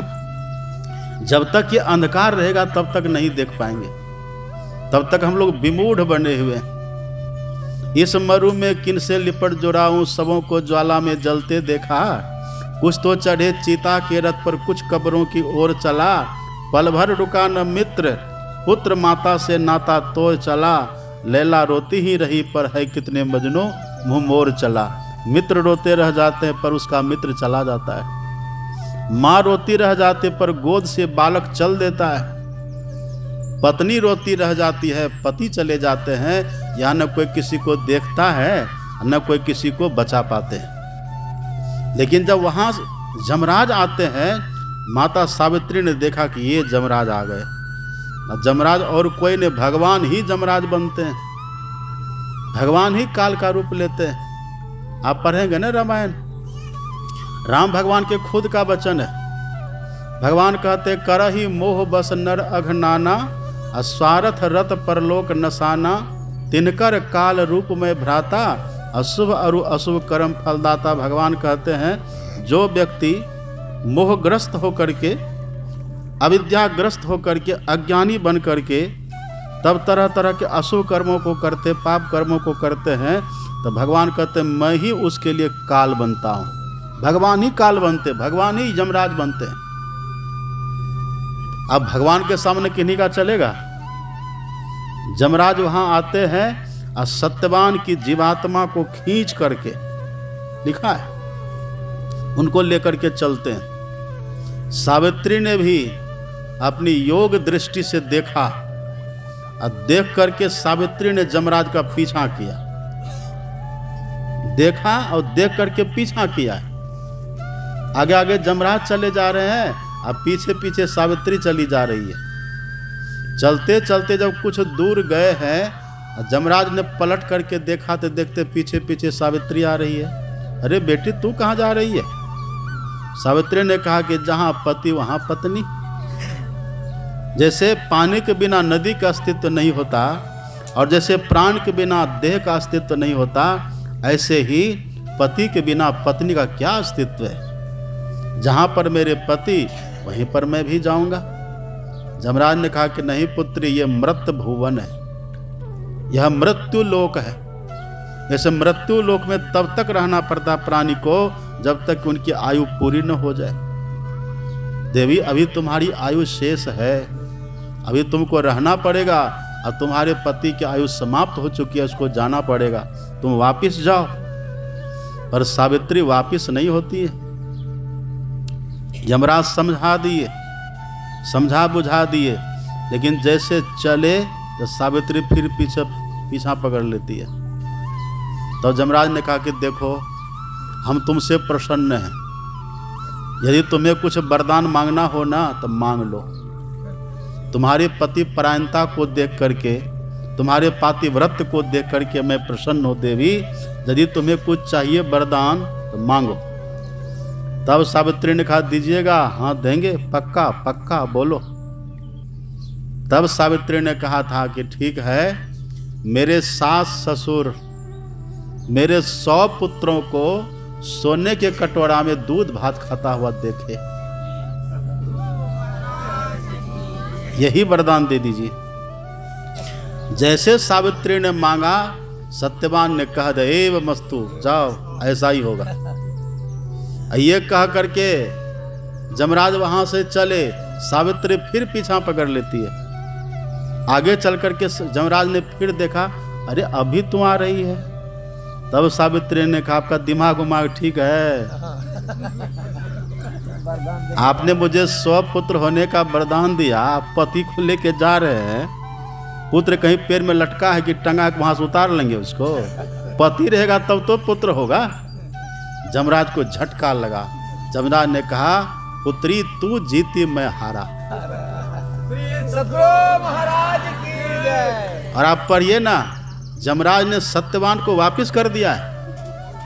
सत्यवान फिर से जीवित हो गया। ये जो कहा था ना, मेरे सास ससुर सोना के कटोरा में खाता हुआ 100 पुत्रों को देखे, तब किसी गरीब व्यक्ति सोना कटोरा में खाएगा? उनका राज वापिस हो गया, राज्य वापिस हो गया। उनके सास ससुर को आंखें हो गई। कलांतर में 100 पुत्र हुआ है।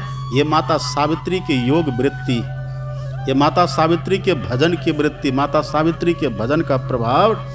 हमारे गुरु महाराज जी कहते थे, नारी अबला नहीं सबला होती है। सावित्री के तेज से, सावित्री के प्रताप से पति का जीवन लौटा है। अंधे सास ससुर को आंख मिली है और 100 पुत्र की प्राप्ति हुई है। अब खोया हुआ राज भी वापिस मिल गया। तो देखिए कितना कितना लाभ है, हम और आप नहीं जानते हैं। ऐसे सुखदेव जी महाराज जो थे ना, सुखदेव जी भी विमूढ़ नहीं है। सुखदेव जी योगी पुरुष हैं। अब भागवत में आप पढ़िए ना सुखदेव जी महाराज के लिए। जो सुखदेव जी थे, सुखदेव जी खुद कहते परिनिष्ठितोपि निर्गुण्य उत्तम श्लोक लीलया। परीक्षित से कहते राजन मेरी वृत्ति में सहज परमात्मा है। ये जगे हुए महापुरुष है। जब वेदव्यास जी ने कहा कि पुत्र ठहर जाओ रुक जाओ, अरे अभी तो तेरा जन्म हुआ है, अब कहाँ चले जा रहे हो, कहाँ भागे जा रहे हो?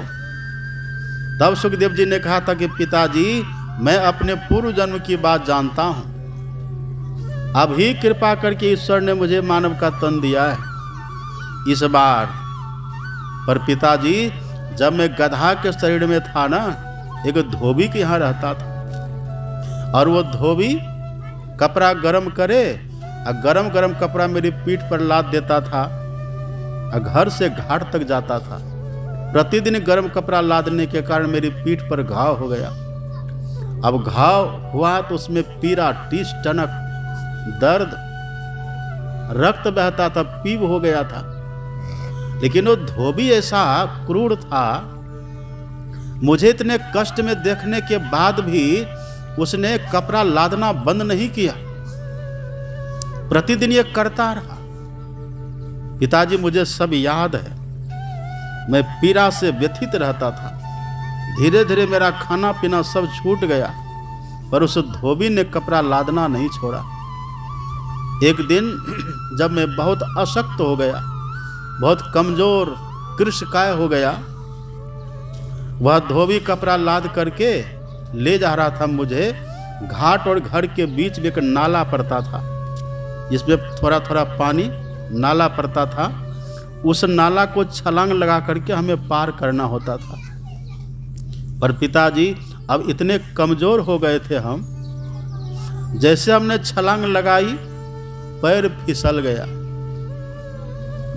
अब पैर फिसलने के वजह से 2 पैर आगे और 2 पैर पीछे उसी नाला पर मैं गिर गया। उस धोबी ने मार करके डंडे प्रहार करके मुझे उठाने का प्रयास किया, पर मेरी देह में ताकत नहीं थी, मैं उठ नहीं सका। ऐसा क्रूर धोबी था। पिताजी कपड़ा उतार लिया, हमें वहीं पर छोड़ दिया, वो चला गया। उधर से जो मुसाफिर गुजरते थे ना, तो जो नाला को पार नहीं कर सकते थे, मेरी ही पीठ पर जूता चप्पल पहने हुए पैर रखकर पार हो जाते थे। पिताजी बड़ी दुर्दशा मेरी हुई है, वो सब बात मुझे याद है। और इसका उपाय, इसका निराकरण, इससे बचने का एक ही उपाय है, भगवान का भजन। इससे बचने का एक ही उपाय है भक्ति। इससे बचने का एक ही उपाय है सुमिरन। इसलिए पिताजी अब मैं इस जन्म में भक्ति को छोड़ करके, सुमिरन को छोड़ करके और कुछ भी नहीं करूंगा। इतना कह करके सुखदेव जी सदा के लिए चले गए और भजन में लग गए। समाधि लगी है उनको। तो जो ऐसे ज्ञान चक्षु वाले पुरुष होते हैं उनको दिखाई पड़ता, हम लोगों को नहीं दिख रहा है। आपको पता है ना, जब राम भगवान धरती पर थे ना, तब भी हम लोग थे। जब कृष्ण भगवान थे तब भी हम लोग थे। लेकिन जब राम भगवान थे, राम भगवान जब कहते थे, हम लोग को उपदेश देते थे ना, हमने तभी भी राम की आज्ञा का उल्लंघन किया है। इसलिए तो अभी तक दुख भोग रहे हैं। अब ये देखें इस गांव में कितने लोग हैं। कौन गांव है ये? घुटिया। घुटिया गांव। और घुटिया गांव में कितने लोग हैं देखिए। इस सत्संग में सब आते हैं, लोग कहते रहे सत्संग तो दिलीप बाबा का है। दिलीप बाबा का ये तो बेचारे व्यवस्था किए हैं आपके लिए। आकर के सबको बैठना चाहिए, सत्संग को सुनना चाहिए। और आपको पता है, लोग कहते हैं कि जहाँ तहाँ से तो सुन ही लेते हैं, जहाँ तहाँ से आप सुनेंगे तो उतना लाभ आपको नहीं होगा।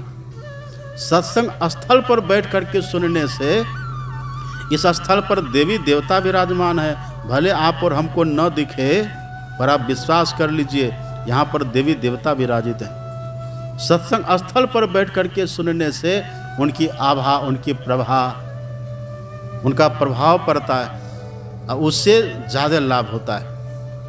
इसलिए सत्संग स्थल पर यदि बैठ करके जब सब जा करके सुने, तो तुलसीदास जी कहते हैं, बिनु सत्संग विवेक न होई, राम कृपा बिनु सुलभ न सोई। बिना सत्संग का विवेक नहीं होता।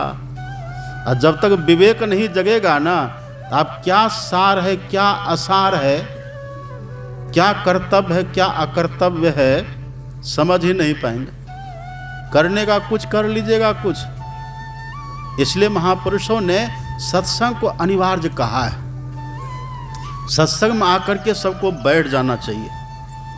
अब देखिए, भगवान ने इस मानव तन की कितनी महिमा का बखान किया है। भगवान ने गाय की देह का बखान नहीं किया है। भगवान ने सिंह की देह का बखान नहीं किया है। हाथी के देह का भगवान ने बखान नहीं किया। यहाँ तक कि भगवान ने देव शरीर का भी बखान नहीं किया।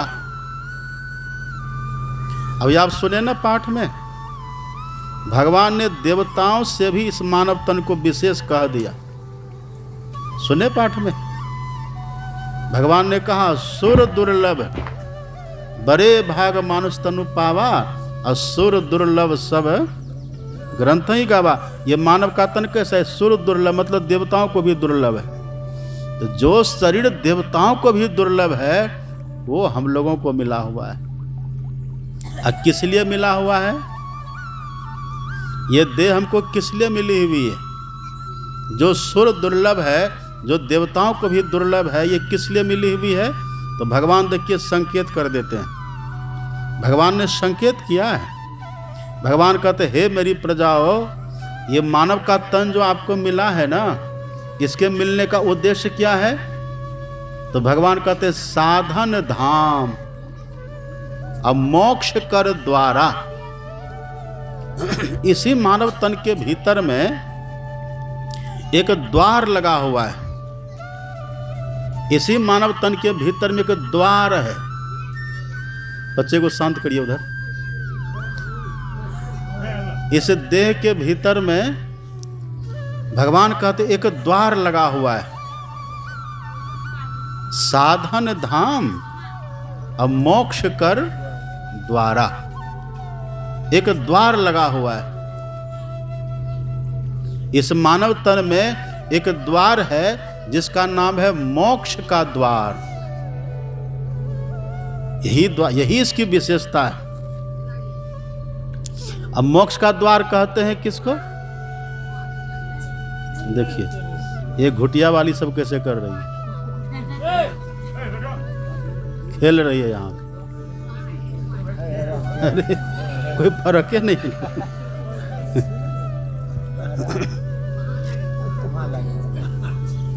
वो बुरी नहीं सुन रही है, बहिर है। पाँव लगने के लिए कर रहा, वहां लगे। हाँ, श्री सद्गुरु महाराज की जय। बैठिए सब। क्या कह रहे थे हम? क्या कह रहे थे हम? यही देखिए भगवान जो कह रहे हैं ना, भगवान कहते कि हे मेरी प्रजाओ, इस मानव तन की खासियत, इनकी विशेषता, इसकी महिमा, इस मानव तन की जितनी विशेषता इतनी महिमा है, आखिर क्यों है? बस एक ही कारण भगवान कहते हैं, इस देह में एक अद्भुत द्वार लगा हुआ है। ये व्यवस्था है इस मानव तन के भीतर में। उस द्वार को भगवान कहते हैं मोक्ष का द्वार।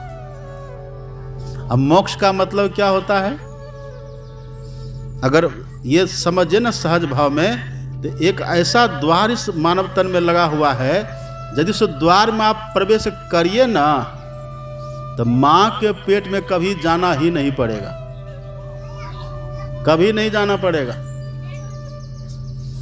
एक बार यदि उस द्वार में कोई प्रवेश कर जाए, हाँ विधि विधान से करे। उस द्वार में प्रवेश करने का विधि विधान है। विधि विधान से प्रवेश करे, अब प्रवेश करने के बाद जो करना है वो करे, तो कभी मां के पेट में नहीं जाना पड़ेगा, और कभी न तो जन्मना पड़ेगा और न तो मरना पड़ेगा। मरने में दुख होता है कि नहीं? मरने में कष्ट नहीं होता है? मरने में बहुत कष्ट होता है। कितना कष्ट होता है? अब देखना चाहते कि सुनना चाहते हैं? यदि आप देखना चाहते हैं ना, तो बस 2 मिनट तक नाक और मुंह को बंद करके रखिए, 2 मिनट तक, फिर आपको पता चल जाएगा कैसी घुटन होती है। ऐसे लोग कहते ना दम घूट गया, लोग कहते दम घूट करके मर गया। दम घुटता है। कैसे दम घुटता है? आप पढ़िएगा, एक भक्त ने बहुत सुंदर वर्णन किया है। एक भक्त कहते हैं, कृष्णम त्वदीय पद पंकज पंजरांते अद्यव में विशतु मानस राज हंसः प्राण प्रयाण समये कफबात पित्तो कंठावरोधन विधो स्मरणम कुतस्ते। भक्त कहते कि हे प्रभु, आज ही मतलब अभी हमारा मन, हे प्रभु, आपके चरण कमल रूपी पिंजरा में कैद हो जाए। आपके चरणों में मेरा चित्त आज ही बंध जाए। आपके सानिध्य आज ही हमें प्राप्त हो जाए, अथवा आज ही आप हमें दर्शन दे दें, अथवा आज ही मैं आपका दर्शन कर लूं। क्यों? क्योंकि भक्त कहते हैं प्राण प्रयाण समय कफबात पित्तो। जब मृत्यु का क्षण जीवन में आएगा ना, अच्छा किन्हीं को दुविधा है कि मृत्यु का क्षण आएगा कि नहीं आएगा? है दुविधा किन्हीं को? है? हम मरेंगे कि नहीं मरेंगे, दुविधा है किन्हीं को? ये तय है कि हम मरेंगे, इसमें किसी को दुविधा नहीं है। लेकिन मरने के समय का दृश्य कैसा होगा, मरने के समय की स्थिति हमारी कैसी होगी, वही भक्त कहते हैं जब वो मरने का क्षण आता है ना अपने जीवन में, तो क्या होता है उस समय? कफ बात पित्त हो कंठावरोधन। कफ से, बात से, पित्त से कंठ अवरुद्ध हो जाता है। और कंठ अवरुद्ध होने का मतलब जो श्वास लेने की नली है ना हमारे कंठ में, वही नली धीरे धीरे जाम होने लग जाती है। कभी दम्मा हुआ आप लोगों को? दम्मा की बीमारी। दम्मा में क्या होता जानते हैं? दम्मा में जो है ना, जो दम लेने की नली है, जो श्वास लेने की नली है, उसी नली में जब ब्लॉकेज आता है, उसी में जब थोड़ा थोड़ा करके कफ जमता है ना, और श्वास लेने का जो रास्ता है वो जब सांकड़ा होता है, तब दम्मा पकड़ता है ना। दम्मा हमने श्वास लेने में तब दिक्कत होती है। ब्रांकाइटिस कहते ना उसी को, दम लेने में, श्वास लेने में तब दिक्कत होती है। तो इस समय तो आप जाते हैं डॉक्टर के पास, कोई ना कोई दवा लेते हैं और नली को साफ कर लेते हैं। कोई ना कोई दवाई लेकर के फिर डॉक्टर कहते कि इसके लिए आप भाप लीजिए, भाप लेते हैं। कोई केमिकल दे देते हैं, कहते पानी में डाल दीजिए, उसको गर्म करिए, खोलाइए, अब पानी से जो भाप निकले ना उसको थोड़ा मुंह में लीजिए। तो वो लेने से नली हमारी खुल जाती है। नली खुलती है, नस जैसे, नाड़ी जैसे फ्री होती है, हम श्वास आराम से फिर लेने लग जाते हैं। लेकिन आपको पता है, जिस क्षण मृत्यु का समय आएगा ना, उस समय जो नस बंद होने लग जाता है, उस समय जो कफ जमा होने लग जाता है, उसका कोई इलाज नहीं है। उसका कोई, कितनों भाप उस समय दीजिएगा तो काम करेगा? वो काल से प्रेरित होता है, वो मृत्यु से प्रेरित होता है। उस समय कुछ काम नहीं करेगा आपका। और वहां भक्त कहते हैं कि प्रभु कंठावरोधन, कंठ अवरुद्ध होता है। किससे? कफ बात पित्त, त्रिदोष हो जाता है। तीनों चीज से जैसे वो नाड़ी आपकी बंद होगी ना, श्वास लेने की जो नली है, उसको खोलने का उस समय कोई उपाय नहीं रहता है, कुछ नहीं कर पाइएगा। अब वही धीरे धीरे धीरे धीरे जाम होने लग जाता है। सांस लेने में, दम लेने में दिक्कत होती है। एक तो इधर ये घटना घटती है, और दूसरी घटना सुनिएगा ध्यान से, जब अंतिम क्षण आता है ना, तो उस समय क्या होता है?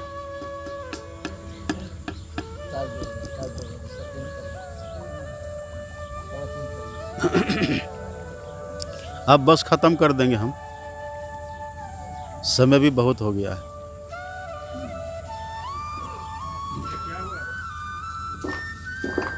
श्री हाँ, दम घुटता है। उस समय कोई उपाय काम नहीं करता। एक और घटना घटती है। एक तो आपका दम घुटेगा, और दूसरी बात ये होती है, उलटी दिन मोरी नैन पुतरिया, आँख की पुतली पलट जाती है। जो कुछ आपको दिखता रहता ना, आँख खुली रहेगी पर दिखेगा कुछ नहीं आपको। अंधकार, घोर अंधकार हो जाता, कुछ दिखेगा नहीं। कफ बात पित्त से गला अवरुद्ध हो जाएगा, उसमें गला घरर घरर। उसी समय जमदूत दिखाई पड़ता है। बहुत कष्ट होता है जीव को। इसलिए कहते जन्मत मरत दुस्सह दुख होई। हमारे गुरु महाराज जी ने रटा दिया, हम लोग को गुरु महाराज जी ने रटा दिया है। रोज हम लोग गाते हैं, आवागमन सम दुख दूजा। आवागमन, आवा किसको कहते हैं? आवा मतलब आना, आना मतलब जन्म लेना, और गमन मतलब जाना, मतलब मृत्यु। मृत्यु के समय जो कष्ट होता है, अपने सदगुरु महाराज जी कहते इससे बड़ा कोई कष्ट होता ही नहीं है। हाँ, लेकिन इसका उपाय है बचने का। क्या उपाय है? तो अपने सदगुरु महाराज जी कहते इसके निवारण के लिए इसका इलाज है। यही इलाज के लिए ये जो है ना, ये कैंप लगा हुआ है, ये शिविर इसीलिए लगा। कल तक था वहाँ मयूरनाथ में ये शिविर, वहाँ भी कितने लोगों ने इलाज कराया। दीक्षा लिया और आज से शिविर कैंप यहाँ लग गया। यदि यहाँ के लोग भी संभलना चाहे ना, तो हमारे गुरु महाराज जी कहते इसके निवारण के लिए बस क्या उपाय है, प्रभु भक्ति करनी चाहिए। यही इसका इलाज है। यही जब करेंगे ना, अब भक्ति कहते हैं किसको?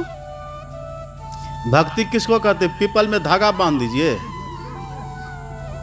भक्ति किसको कहते? केला में पानी दे दीजिए, तुलसी को सींच दीजिए, भक्ति हो जाएगी। भगवान ने संकेत कर दिया। भगवान कहते इसी मानव के तन में जो मोक्ष का द्वार है ना, उसमें प्रवेश करना ही भक्ति है। उसमें प्रवेश करिए, यही भक्ति है। हमारे गुरु महाराज जी कितना अच्छा लिख दिया, आप पढ़िए पदावली में। हमारे गुरु महाराज कहते हैं पार गमन। अभी हम जहाँ हैं, अभी जहाँ पर हम लोग हैं ना, ये है मृत्यु लोक, यह है जम का देश, यहाँ जम का शासन है। इससे निकलने का जो द्वार है, उसी द्वार का नाम है मोक्ष का द्वार। उसी द्वार से यदि कोई प्रवेश करे, उधर निकले, तो हमारे गुरु महाराज जी कहते पार गमन ही सार भक्ति है। उसी मोक्ष के द्वार से में प्रवेश करके उस पार चला जाना, यही है सार भक्ति। ये भक्ति यदि कोई करे तो वो जम के फंदा से, जम की पकड़ से बच सकते हैं। जम तब कुछ नहीं कहेगा। और नहीं तो अभी जिधर से हम निकलने वाले हैं ना, अभी जो हमको निकलने का रास्ता बना हुआ है, 9 रास्ता बना हुआ है। इस देह से तो निकलना है ही है पक्का। इस देह से आज न कल हम जरूर निकलेंगे। और अभी जो निकलने का रास्ता 9 रास्ता है, और उस 9 रास्ता में 9 रास्ता में जम का पहरा है। पढ़िए ना, पिंड के 9 द्वार में भरा अंधकार। 9 द्वार जो है ना, पिंड मतलब शरीर, इसका जो 9 द्वार है, 2 आँख का द्वार है, 2 कान का द्वार है, 2 नाक का द्वार, 1 मुंह का मलमूत्र विसर्जन का, ये कुल 9 द्वार। इसी 9 द्वारों में से अभी जो हम लोग की स्थिति है, किसी एक द्वार से निकलेंगे। अभी तय है निकलना तो है ही है, लेकिन इसी 9 द्वारों में से किसी एक द्वार होकर के हम लोग निकलेंगे। और 9 द्वार में है क्या? आप पढ़िए संत गरीबदास जी महाराज की वाणी। वे कहते हैं नवमी नवो द्वार जब जय हो। नवमी नवो द्वार जब जय हो मतलब जब इस 9 द्वारों में से किसी एक द्वार होकर के इस देश से निकलने लगिएगा, तब क्या होगा? नवमी नवो द्वार जब जय हो। देखिए, जम का पहरा देखी डरे हो। जम का पहरा देखी डरे हो। वहाँ जम का पहरा है, डर लगता है। जम को देख करके डर जाइएगा। तब देखते हैं ना कितने मरने वाले मलमूत्र त्याग कर देते हैं बिस्तर पर ही, बड़ा डर लगता है। जम के पहरा देखी डरे हो, करो रे मनवा दिन की तदबीर, जब जम राजा आन पड़ेंगे नेक धरत नहीं धीर। अब मुंगरिन मारी के प्राण निकासत व्याकुल हो, शरीर करो रे मन वा दिन की तदबीर। कोई बचाएगा तब? किया कर तो माई बाप, किया कर तो भाई, और किया कर तो घर के त्रिया जमवा ले जाए। कोई नहीं बचाएगा। आगे आगे कहरिया भैया दोलिया ले जाए, और पीछे पीछे जम रैया मुंगरा ले जाए। खाए खुरा का पहन पोसा का जम का बकरा पलता है, और जम्बर जाति तोरे छाती उनसे क्यों नहीं डरता है। आपको क्या लग रहा है कि हम धमकी दे रहे हैं? आपको ऐसा लगता है हम धमकी दे रहे हैं? धमकी नहीं दे रहे हैं, यह हकीकत है। ये हकीकत है, इससे बच सकते हैं आप। बचने का उपाय है, एक ही उपाय है। इसी में एक 10वां द्वार है। उस 10वां द्वार होकर के यदि आप निकले, फिर आनंद है। 10वां द्वार हो, अगर 10वां द्वार से कौन निकलेंगे? जिसका 10वां द्वार खुल जाएगा, अभी है बंद, अभी बंद है, लेकिन यदि किसी का खुल जाए 10वां द्वार तो आपको ये भी पता चलेगा आप मर करके कहाँ जाने वाले हैं, ये भी पता चलेगा। और जहाँ आप जाने वाले हैं ना, वहाँ की व्यवस्था कैसी है आप वो भी देख सकते हैं। ये कितना बढ़िया, कितनी अच्छी व्यवस्था कही है। मानव तन में इसीलिए हैं, लेकिन आलस में पड़ करके हम लोग क्या कहते हैं, आज करे सो कल करे सो, हम लोग क्या कहते हैं, आज करे सो कल कर, और कल करे सो परसों। इतनी जल्दी क्या है, समय पड़ा है बरसों, बरसों समय पड़ा हुआ है। कल करे सो आज कर, आज करे सो अब पल में परलय होएगा, बहुरी करेगा कब, कब करिएगा, अभी से करिए। यदि गुरु कृपा से वो खुल गया, अभी है बंद, लेकिन हम लोग क्या करते, प्रार्थना करते हैं। एक भजन है ना सदगुरु महाराज जी की, गुरु खोलिए, गुरु खोलिए वज्र कपाट, अंधेरी सन्मुख की। हे सदगुरु महाराज जी, उस वज्र कपाट को खोल दीजिए, जिधर से आराम से निकलने की व्यवस्था है, वो रास्ता को खोल दीजिए। इसी को संत गुरु नानक कहते हैं, घट घट अंतरी ब्रह्म लुकाया, घट घट ज्योति सवाई, अब वज्र कपाट मुक्ति गुरुमति। जो गुरुमुखी लोग होते हैं, जो गुरु से दीक्षा लिए हुए लोग होते हैं ना, उस द्वार को खोल लेते हैं। वज्र कपाट मुक्ति कौन, गुरुमति। कौन, निर्भय तारी लाई, जो निर्भय ध्यान लगाते हैं, जो बैठ करके ध्यान लगाएंगे ना, उसका द्वार खुल जाता है। जैसे द्वार खुला, अब तो आनंद ही आनंद है। और पता है आपको, यदि एक बार द्वार खुले ना, वो यदि द्वार एक बार खुल जाए, आप मेहनत करके, थोड़ा परिश्रम करके, लग करके ठीक से उस द्वार को खोलने में लग जाइए।